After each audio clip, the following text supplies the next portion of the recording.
안녕하세요, 여러분. 잘 지냈어요? 지난 토요일 저는 맥주 축제를 다녀왔습니다. 사실은 너무 더워서 안 가려고 했었어요. 그런데 동생이 같이 가자고 하더라고요.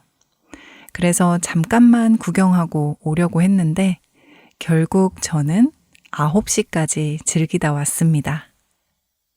아무리 날씨가 더워도 축제는 축제였어요. 6시가 지나면서 해가 점점 넘어가니까 더위도 좀 가라앉았고요. 간간히 시원한 바람도 불고 축제 분위기는 점점 달아올라서 정말 즐거운 시간을 보냈습니다. 서울에서 맥주 축제가 열린 지 이제 3년째인데요. 매년 축제마다 규모가 점점 커지는 게 느껴졌어요. 작년보다 올해 장소도 더 넓어졌고 사람도 더 많아졌습니다. 마트에서는 찾아보기 힘들었던 다양한 한국 브루어리가 이번 축제에는 정말 많이 참여했어요. 맥주로 유명한 나라 독일, 체코, 헝가리, 벨기에, 미국의 부스도 있었습니다. 내년에 더 커질 것 같은데 이러다 한국의 옥토버 페스트라는 별명이 붙는 거 아닌가 싶어요. 그 정도로 먹을 것, 마실 것, 볼 것이 가득한 축제였습니다. 이번 축제에서 제가 처음 알게 된 음식이 하나 있는데요. 랑고스라고 하는 음식이에요. 헝가리의 대표적인 길거리 음식이라고 합니다. 현지 발음은 한국어랑 많이 다르겠지만 한국어로는 랑고스라고 말해요. 축제를 구경하다가 맛있어 보여서 한번 먹어봤는데요. 나중에 2접시를 추가로 주문해서 더 먹었어요. 그만큼 제 입에 딱이었습니다. 튀긴 빵 위에 토핑을 올리는데 토핑은 선택할 수가 있었어요. 저는 크림과 치즈가 올라간 오리지널 버전을 먹었는데요. 너무 맛있었습니다. 특히 맥주와의 궁합이 아주 좋은 안주였어요. 녹음하는 지금도 또 먹고 싶어지네요. 이태원에 가면 팔겠죠? 찾아봐야겠습니다. 저는 새로운 음식을 먹어보는 걸 좋아해서 이번에 랑고스가 가장 인상 깊었지만 사실 한국 길거리 음식을 파는 곳도 진짜 엄청 많았어요. 햄버거, 초밥, 스테이크, 야끼소바, 파스타, 추러스, 회오리 감자, 닭꼬치, 핫도그, 닭강정, 떡볶이, 치킨 등등 야시장이 부럽지 않을 만큼 먹을 것이 많았습니다. 제가 사진 찍은 게 겨우 반도 안 되니까요. 매년 서울 노원에서 열리는 축제인데 보통 5월에 열리지만 올해는 8월에 열렸어요. 내년에 언제 열릴지 아직 모르겠지만 여러분도 맥주 축제의 열기를 꼭 느껴보셨으면 좋겠습니다. 인트로가 길었는데요. 오늘은 그래서 술과 관련된 한자 주가 들어간 단어를 알아보려고 합니다. 주는 술을 뜻하는 글자예요. 술과 관련된 단어 또는 술의 종류를 말할 때 쓰입니다. 소주, 맥주, 딱 떠오르시죠? 특히 술자리에서 자주 쓰는 표현도 있으니 지금부터 집중해 주세요. 제일 먼저 주량이란 단어를 소개하고 싶습니다. 왜냐하면 처음 만난 사람과의 술자리에서 꼭 하게 되는 질문이거든요. 주량이 어떻게 되세요? 이렇게 물어봅니다. 이게 무슨 뜻일까요? 주량은 술을 마실 수 있는 양을 뜻하는 단어예요. 앞글자 주는 우리가 짐작하는 것처럼 술을 뜻하고요. 뒷글자 량은 분량이나 수량을 뜻해요. 따라서 주량은 마시고 견딜 정도의 술의 양을 의미하는 단어입니다. 그럼 주량이 어떻게 되세요? 라는 질문은 다시 말하면 술을 얼마나 마실 수 있나요? 라는 의미겠죠. 하지만 꼭 궁금해서 물어보기보다는 가벼운 인사처럼 묻기도 합니다. 그럼 대답은 어떻게 할 수 있을까요? 누군가 저에게 주량을 물어보면 술을 잘 못합니다. 맥주 조금 마셔요. 이렇게 말합니다. 저는 술을 마시면 온몸이 빨개지고 금방 취하는 편이거든요. 그런데 만약 제가 술을 잘 먹는다면 어떻게 대답할 수 있을까요? 이럴 때 한국 사람들은 그냥 조금 마셔요. 이렇게 말합니다. 술 잘 마시는 것을 스스로 자랑하지 않아요. 왜냐하면 술뿐만 아니라 자신을 자랑하는 문화가 한국에는 별로 없어요. 오히려 스스로 낮추어 말하는 것이 예의라고 생각하는 경우가 많죠. 예를 들면 여러분이 한국 사람에게 너무 예뻐요, 너무 멋있어요 라고 한다면 한국 사람들은 아니에요 라고 말할 확률이 큽니다. 진짜 부정한다기보다는 그냥 겸손한 리액션이라고 생각하면 돼요. 술을 잘 먹는다는 것을 능력이라고 생각할 수는 있지만 본인이 스스로 그것을 자랑하진 않습니다. 또 술은 조심해야 하는 것이란 인식이 강해요. 술자리가 사람들과 친해지기 위해 중요한 건 맞지만 동시에 과음으로 인한 문제도 많거든요. 그렇기 때문에 사람들에게 술을 잘 마신다는 것이 긍정적인 느낌은 아닌 겁니다. 하지만 그렇다고 아예 자랑하지 않는 것도 아니에요. 간접적으로 은근히 표현할 때도 있거든요. 예를 들면 주량이 어떻게 되세요? 라고 물었을 때 저는 소주 2병 정도 마셔요. 라고 담담하게 말하는 거죠. 그럼 사람들이 놀라면서 술 잘 드시네요. 라고 합니다. 혼자서 소주 2병을 마실 수 있다는 것은 술을 정말 잘 먹는다는 뜻이거든요.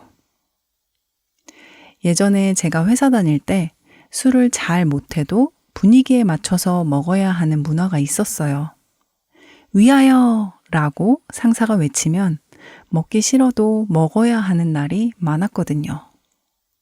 그래서 진짜 힘들었던 적이 꽤 있었는데 이제는 그런 문화가 많이 사라진 것 같아요. 서로 주량을 물어보고 그 주량을 존중해주는 분위기인 것 같습니다. 주량이 약한 사람들은 소주잔에 물이나 사이다를 담아서 건배를 하기도 하고요. 주량이 센 사람들은 충분히 술을 즐기면서 먹는 것이죠. 이번에는 주정이란 단어를 소개해 보겠습니다. 술이 취해서 하는 말이나 행동을 의미하는 단어예요. 일반적으로 부정적인 뉘앙스가 강한 말입니다. 술에 취해 크게 떠든다든지 괜히 시비를 걸거나 욕을 하거나 혹은 반대로 애교를 부린다던가 옆에 있는 사람에게 안기거나 스킨십을 하는 것, 이 모든 것을 주정이라고 할 수 있습니다. 그래서 주정 부리지 마 라고 말하거나 그 사람은 술주정이 거의 없어서 좋아 라고 말할 수도 있어요.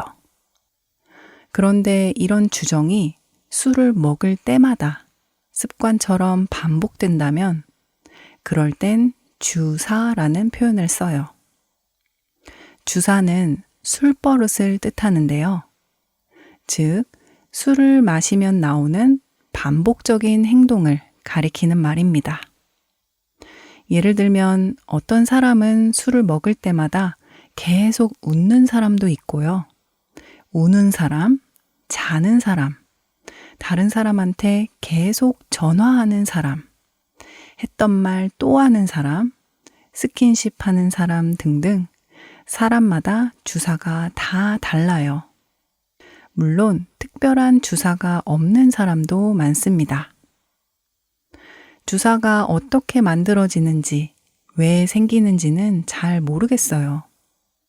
그런데 한국 사람들은 술을 마셨을 때 어떤 모습을 보이게 되는지, 그게 결정되는 순간이 있다고 믿어요. 정확히 말하자면 술을 먹고 나서 하는 주사도 일종의 습관 같은 거라고 생각하는 거예요. 그리고 그 습관은 처음 술을 배울 때 만들어진다고 믿습니다. 예를 들면 인생에서 술을 처음 마실 때 친구들끼리 조심하지 않고 막 마시면 당연히 긴장이 풀리겠죠. 그럼 내가 하지 말아야 할 말이나 행동을 하게 될 수도 있습니다. 이렇게 한 번, 두 번, 세 번 정도 같은 경험을 하게 되면 그게 그 사람의 주사로 남을 수 있다는 거예요. 그래서 처음 술을 누구와 함께 마시는지, 누구에게 술을 배우는지를 중요하게 생각합니다. 여기서 새로 소개할 단어가 바로 주도인데요. 주도는 술자리의 예절을 뜻하는 말이에요. 예를 들면 한국에서는 술을 권할 때 보통 두 손으로 잔을 따르고 윗사람이 있을 때는 고개를 살짝 돌려서 술을 마시죠. 이렇게 매너 있는 태도를 모두 주도라고 말합니다. 그리고 한국에서는 이런 주도를 부모님께 배우는 게 좋다고 생각해요. 그래서 자녀가 처음 술을 마실 수 있는 나이가 되면 집에서 엄마 아빠와 함께 술을 마시면서 술 마시는 법을 배우는 경우가 있습니다. 술을 천천히 마시면서 내가 얼만큼 먹으면 취하는지 내 주량도 알아보고요. 기분 좋게 취하면서 다른 사람과 함께 술을 즐기는 문화를 배웁니다. 실제로 부모님과 처음 술을 마시며 주도를 배운 사람들은 술을 천천히 즐기며 마시는 경우가 많고요. 주사를 부릴 만큼 많이 마시지도 않습니다. 많이 마신다고 해도 주변 사람에게 피해주는 주사를 갖고 있는 경우가 거의 없습니다. 모두가 다 그런 건 아니지만 확률적으로 그런 경우가 많았어요. 그래서 술은 어른에게 배우는 게 좋다고 한국 사람들은 생각합니다. 저도 집에서 엄마 아빠와 맥주를 처음 마셨어요.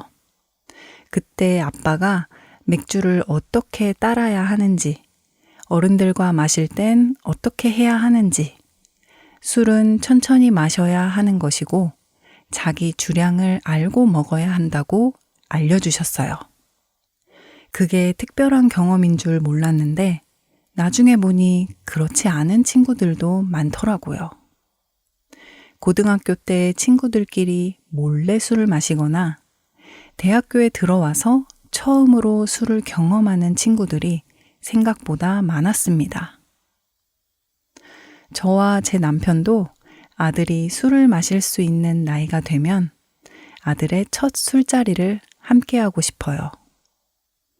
저를 닮았다면 술을 잘 못할 테니 천천히 조금씩 마시는 법을 알려주고요. 남편을 닮았다면 술을 마셔도 잘 취하지 않을 테니 술을 즐기는 방법을 알려주려고 합니다. 그날이 오면 기분이 어떨까요? 아직 상상이 잘 안 갑니다. 다음은 술자리에서 자주 쓰는 표현들을 소개해 볼게요. 술을 마시고 취하면 여러 가지 상황이 벌어지잖아요. 술을 너무 많이 마셔서 몸을 가누지 못하거나 다음날 술자리에서 있었던 일을 기억 못하기도 하니까요. 그럴 때 쓰는 재미있는 표현들이 많은데요. 자세한 내용이 궁금하신 분들은 멤버십 영상을 확인해 주세요. 오늘은 술과 관련된 한자어 주가 들어간 단어와 술자리에 관련된 표현들을 알아봤습니다. 한국 사람들은 전통적으로 술잔을 주고받으며 신뢰와 우정을 쌓았기 때문에 술자리 예절이 발달했고 중요하게 여기는 편이에요. 그래서 다양한 표현이 많이 생겨난 것 같습니다. 따라서 이런 표현들은 단순히 언어를 넘어서 한국의 생활 문화와 사고방식을 보여주는 것 같아요. 여러분도 오늘 소개한 표현을 충분히 이해하셔서 상황에 맞게 사용해 보시면 좋을 것 같습니다. 지금 K진의 한국어 팟캐스트 멤버십에 가입하시면 멤버십 전용 영상을 보실 수 있고 이 영상의 한국어 스크립트 PDF 파일을 무료로 다운받으실 수 있습니다. 아래 링크를 통해 가입하실 수 있어요. 여러분의 적극적인 참여와 관심, 응원에 항상 감사드립니다. 오늘의 단어는 여기까지. 다음에 또 만나요. 안녕.